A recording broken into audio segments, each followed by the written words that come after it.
আমি এখানে যে এগুলো সব দিয়ে দিব।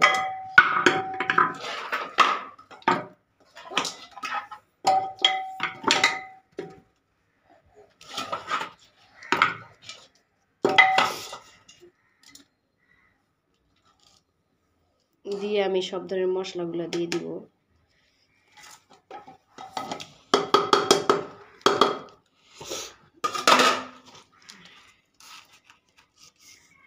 পরিমাণ মতো লবণ, তেল, মতো পানি দিব, কারণ এইখানে পানির সংখ্যাটা অনেক বেশি লাগবে, কারণ এই মাংসটা আমার সিদ্ধ হইতে অনেক পানি লাগবে।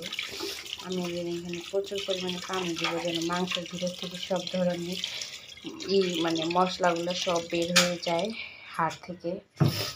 এই যে আমি পানি দিচ্ছি, দেখেন।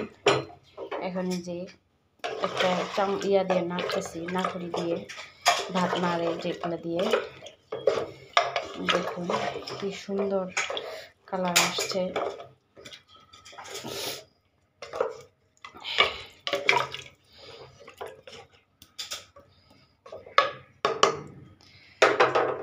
এখানে যে ঢাকনা দিয়ে ঢেকে দিব।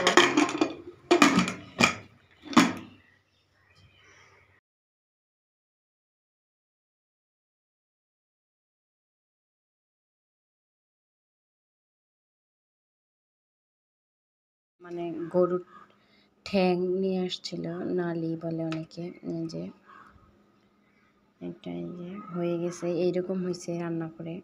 এই যে, আর দেখেন আমি খাইতে খাইতে কতগুলা খেয়ে ফেলছি। এই যে দেখেন কতগুলা খাইছি।